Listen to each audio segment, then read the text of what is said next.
Hello, hello, hello.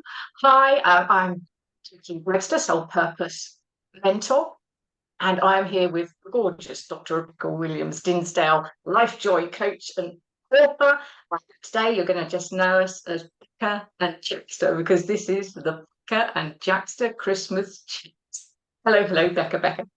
My treasure, it's gorgeous to be with you. It's always a joy. We were talking the other day, and we suddenly thought, let's just pop this into a quick video because we were sort of chatting about, even though Christmas for many of us is just wonderful and joyful, and we get to meet lots of people that we haven't seen for a while and things like that. We're also aware that for some, it's really a really sort of tricky time. There can be a lot of loneliness, and for some, it's just a matter I know of just wanting to get through the day or those 48 hours of Christmas Day and Boxing Day. So we had quite a chat about that, didn't we? And we thought, well, let's record something. So tell me what we're going to do today, Becca. What is it we're going to be talking about? Well, Dame Jackster, and also my friends, I didn't know Jackster didn't have a C in it, so I've learned something today because I've called her Jackster with a C. She's had Actually, such nice manners. You've never said anything. no, and it's purely because when I was younger, a lot of my friends used to call me Jack because I was Jacqueline Ann Knight, J-A-K. So I was known as Jack. So it's sort of no, I wasn't going to be so rude just to point out the fact the C didn't belong there. Bless you. Well, all right then, Jacqueline Ann. So, Yes. Oh, that's my mother. oh, so we thought we would do 5 tips each for coping with an unconventional Christmas that would be helpful, hopeful, but also just let you know you're not on your own. Yeah, And absolutely. between us, we've had some unconventional Christmases, haven't we? We certainly have, because sometimes life just throws you curveballs, and I've had many different sort of Christmases.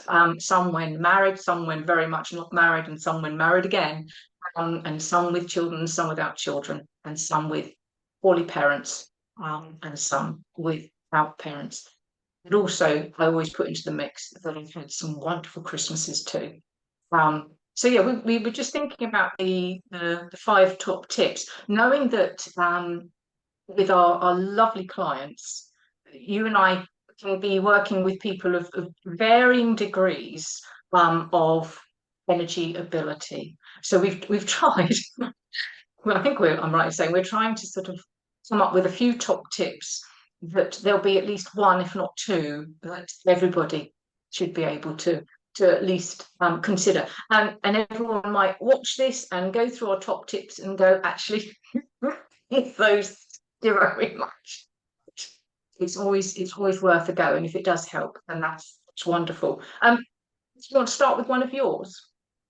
Oh, right, lovely. Well, I would say I have been very blessed. I had some happy childhood Christmases. I had the most magical teenage ones with lots of choir and music and church. So I've had a lot of normality. So I'm very, very fortunate. I have also had a dominance of illness that has ruined all of that normality. So I just thought I'd tell you where I've been for some Christmases. I've done 7 on a nursing home airflow bed with my mum at the end of life. That was very difficult. But it wasn't horrendous the first 3 or 4 years because there were people around. I mean, the latter ones, that was very difficult because she was, very, very about as ill as somebody can be. But the earlier ones, she could giggle, she could know what presents Yeah. were, Mm. so there were degrees of difficulty there. I have been bedbound myself. I've been too ill to open presents. I've been isolated as well, so infectious, so I couldn't be near anybody. I've had very poorly parents in a different format, often in a different room, all of us ill. I've been in several where I've had my head bitten off and it's not been pleasant. And I think, did I do all of this for this? And I've done a couple where I did elderly neighbours and I did 9 visits in one day when my energy was at its best and then I just about died on Boxing Day. So Right. I took Christmas dinner to my next door neighbour and she was so lovely because I can't cook at all. And she said it was the nicest dinner. And I just thought, you're such a fibber, but I love you. So that's the whole gamut. And this is the, she was gorgeous. And Kev's like, give me the dinner. I'll take it away. It's all right. It's like a sitcom.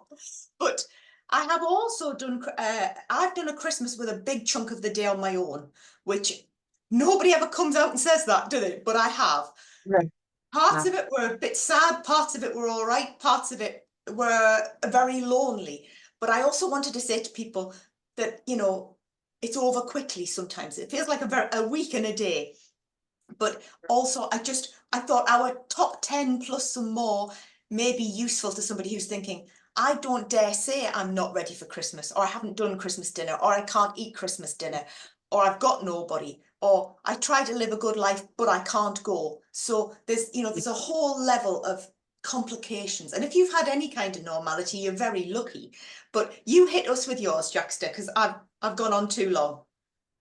No, no, no, no, I've been listening to you for ages. Just quickly, I sort of reflect back on mine, and I realised that, you know, I've been very lucky to have some beautiful Christmases. The most special ones would be when my grandparents would come and visit and stay. I always used to struggle with midnight mass because we'd leave the house and the turkey was. Why did we used to put the turkey in the oven like 2 days before? Surely that's just for Brussels sprouts. I don't know, but so we'd go to church already with the smell of turkey cooking and then all the incense. And my poor mother never got to see the end of a midnight mass service because I was outside feeling very sick. But putting that to one side, no, I have had some wonderful Christmas memories, and I can always remember one of my best ones was when it was age appropriate when I got the Black Beauty horse. Oh, I was in heaven. Downside to that was I thought I could sit on it. Right? Because you know you get anyway. So I've had some really good memories, but I've also had ones where um, you know, especially after mum had passed, first Christmas was incredibly difficult for me. Um, my father, I always joke about my father, and I know he won't mind me saying this when he listens in from above, is that my father died on Christmas Day about 5 years ago. The way I joke about it is the fact that, you know, he wouldn't even let baby Jesus celebrate his birthday properly. Dad had to get the spotlight. That would be my dad. That would be my dad. So I think for me, my where I've had the more difficult ones, it has been more to do with loss. Um, so anyway, on the whole, I am very, very blessed with the Christmases I've had. Looking at my little list here, the first one is for me, obviously, go to church. If you can, go to church. Even if you don't usually go to church, you don't even have to have, you know, any strong faith. I'm going to say it's the one place that's open on Christmas Day. You know, it doesn't shut. And they might not put on, you know, huge, hello, Christine, can hear you. It might not put on huge sort of teas and coffees and a buffet afterwards.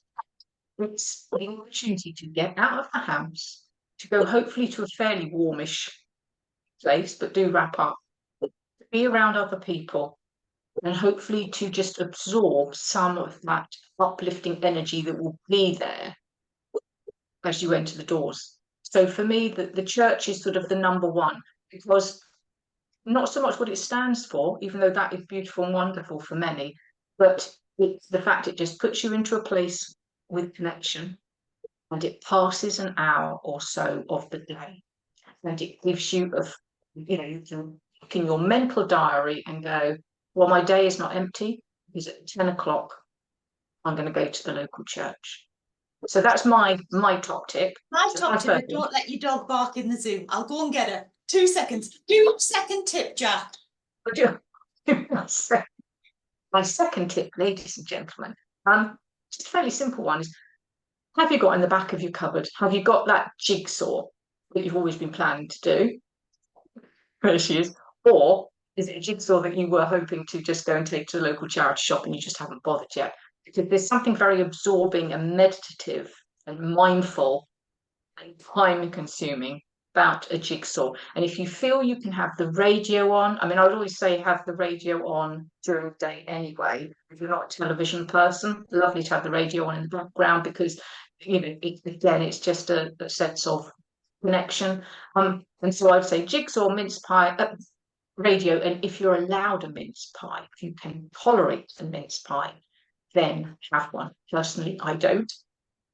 It's just, it can just while away an hour or so. And I would say also, if anyone does watch this and think, I will get out and dust down that jigsaw, we would love to see the finished article. Photos, please. So those are my first top two. Now that Queen Christie is now in her rightful place on the throne with Mummy, what are your top two? Don't get a dog for Christmas. Did somebody not say that to you once? I do believe They did. Now I'm waiting for you to send me a message saying, Becca, don't worry, a puppy will calm down after a year. Then you send me a message the next Christmas that says 3.5. And then last Christmas, 9.5. Just get to 9 years, Beck, she'll be fine. you'll be fine. Yeah, just yeah. So she likes to be in on the action. Sorry, people. So my first point was, as much as you can, plan it. So the business of what can you manage with what you've got? And sometimes I think we become a bit lost and drowned without a plan. So I've often got a backup plan about what I can do if certain situations happen. Oh, I frightened the dog. So I've written my plan here on a post-it. Now, God willing, let's hope it can come to pass. But I've put the three of us in one piece, not hospital, no emergency GPs, no infections, no bother. That was my first bit, basic. Second one is I want to voice message people. And then if I would like to try church, but that's a little bit trickier, but I'm working on that. My background position is stroll, fresh air, bit of telly, bit of sensible food, because I have to be careful about what goes into me. But then I've written here, plan the telly, plan, and then I've put do something creative. So if there's a chunk of the time when I am on my own, I'm going to just do something where I'll, like the jigsaw, be completely absorbed. And I mean, I'm doing advent calendars at the moment for next year because I like sewing. So, you know, save me from another advent calendar, but I might crack on an advent calendar on Christmas Day. So, and I've had Christmas days where I've done ironing and I've done jobs that I wouldn't normally get done because Kev was at work or Dad was too poorly for visitors or whatever the things. So, you know, I remember somebody said to me, what did you do? And I thought, well, am I allowed to say I did housework? Because it's so countercultural, you know. yes, So absolutely. I won't do a plan. And then I've put TV, so I in brackets, clean, walk, stroll, TV, eat wisely and normally, don't be seduced by bad stuff. Perfect. The last thing we want is, I mean, it's so tempting. I'm absolutely very impressed. I won't go and get it. There's an opened tub of Rosie's chocolate that I won at the Christmas raffle on Sunday. I haven't touched them and I won't. I can't sugar. And there's no point because the payback is just not worth it. It's not worth it. The blood sugar spikes are followed by the absolute slump. So what I would actually add though is if there is the Christmas pudding or the Christmas cake and you want to have some, make sure you've had the protein first. Okay, so that the sugar has something to sit on rather than sort of hit you straight away. So I suppose that's why we have pudding after our main meal. So yes, wonderful. I also put, one of the other things I put was if you're in that lovely position where you know there is somebody else who is on their own, schedule a call. Yes, you do something about looking after somebody else. Yes. Yeah. Yes, because there's a lot of things that you might be doing for the other person, but actually it's doing you so much good too. So if you know you can say to yourself, oh, I'm going to ring Betty because I know she's on her own and she must be, very, very lonely. And actually, Betty might be fine on her own, but you would do with having somebody to chat to. So if there is somebody that that maybe I haven't chatted to for a while, if you know they're on their own, then maybe having a call would be helpful too. It's just another form of sort of company, really, isn't it? So I was thinking of that. And the other thing is for those that are physically able to, is there are so many sort of homeless centres out there that need volunteers. So if you are someone who's got sort of good enough energy, you're okay with that, then volunteering there, hey, again, you're going to help because they need people to sort of help, clear the tables, make the tables, hand out the food, talk to people. But actually, what it does for you also is, again, it's connection, community, friendship. It's, I don't really want to say it passes the time. I don't want to belittle it, but it does, and I still plan to do that 1 year. So far, my children haven't let me because they keep trying to visit. Uh, it's something that I think there's a lot of centres out there that would really appreciate it. And it used to be quite a sort of strange thing to do, but quite a lot of people do it now. Unfortunately, and quite sadly, it's needed. It's very much needed. So yes, volunteer at a homeless centre. What else? Have you got anything else, Bex? I've put here, grit your teeth and find some tiny treasure in it. So that if it isn't comfortable, pretend a bit, get through the 2 hours with uncle who's been a nuisance, or somebody's having a twist or whatever. Find a quiet corner. If you're in a gathering that's not as comfortable as you need it, find a treasure, find a quiet corner. I've written here, manage your time and energy as much as you need to and can. And then I've written, remember, if it's difficult, it might be better next year. And here's the question, what can you do to make it better? Just a bit. Yes. And Yes. if you're not well enough to do a big physical give, spiritual give, mental give, and also make my great, apart from you, Denise Robertson was one of my great mentors. And I used to record her on the telly to see what she'd said, because she was from Sunderland. And I remember she said on Christmas Day that she'd sat and she'd lost her husband and she had a little son. And she said how much she dreaded it, but that she'd said, I made a list of 10 things to make our life better next year. And she said, I only did 2. But on that day, I went to the sea at Seaham, looked at the sea, and thought, what can I do? And that stayed with me so much. What can I do to make it less bad? What can I do to make it better? And there's really wonderful power in daydreaming and hoping. So that would be mine.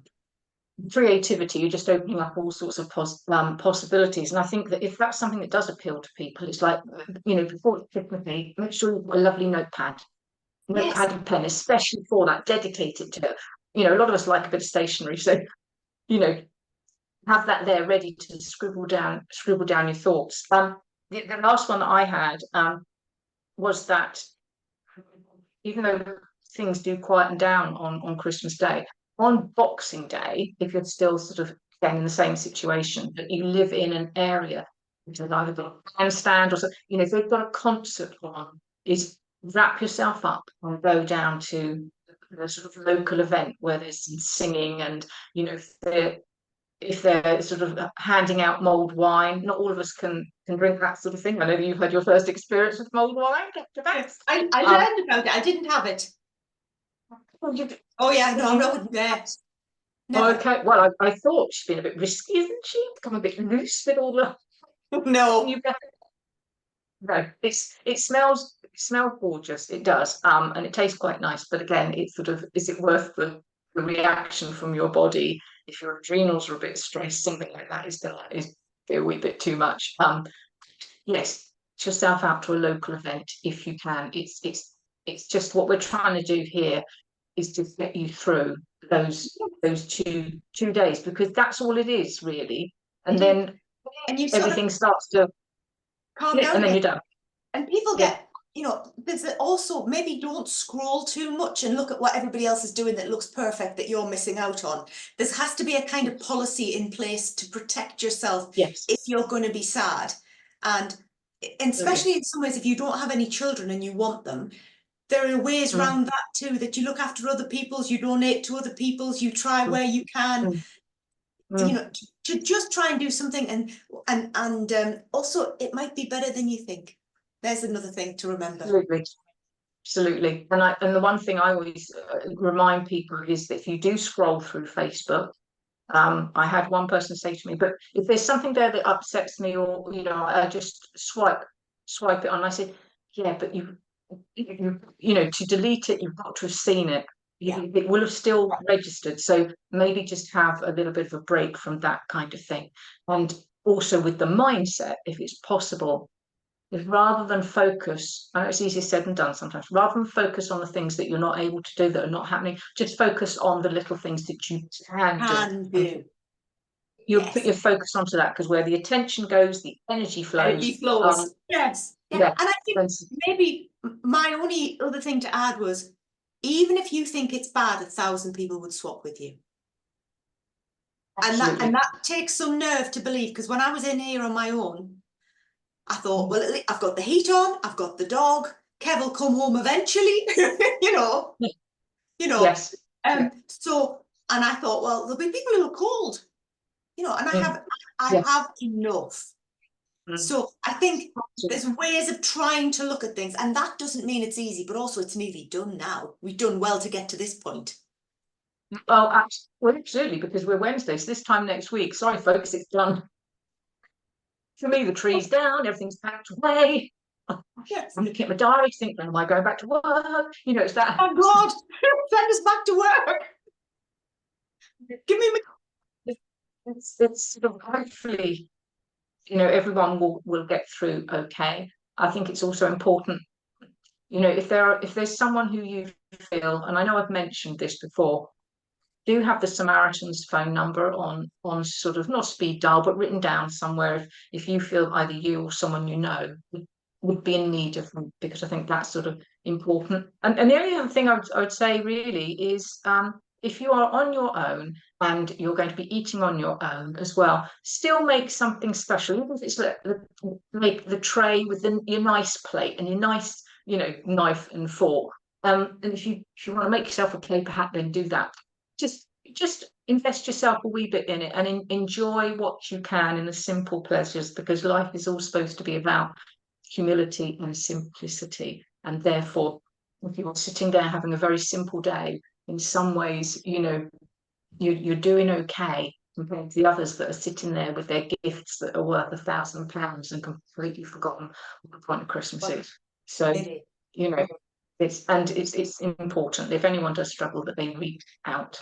So, you know what, Beck, I hope one or two of the things we've said have been helpful. I really do. And I always love it when you and I have a chat, because we just spark off one another. The things we talk about, is quite ridiculous sometimes.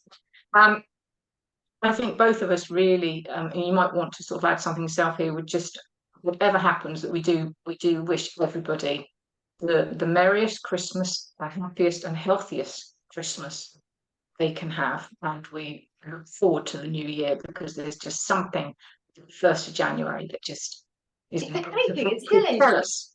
Yes. Yeah. And 2024. Exactly. I hope it's your best year yet, my friends. I hope we remember that Christ is for life, not just for Christmas, and Jesus is the reason for the season. I saved that. Well done. Yes, absolutely. And I know that I'm actually blessed that this year is going to be quite busy. I've got a busy week with all 3 children arriving at some point, but certainly on Christmas Day, there's that point where I take myself off for 5 minutes and I just sit with him and say thank you. So thank you for being my friend. God bless us. Oh, thank you for being my friend too, and to everybody out there for all their support and love and friendship and kindness and all the comments and everything. So we wish you well, happy Christmas, and we will do this again sometime. Gorgeous. Thank you, my friend. And you. Bye-bye. Jacqueline Ann without a C. And Lenny. God bless. God bless.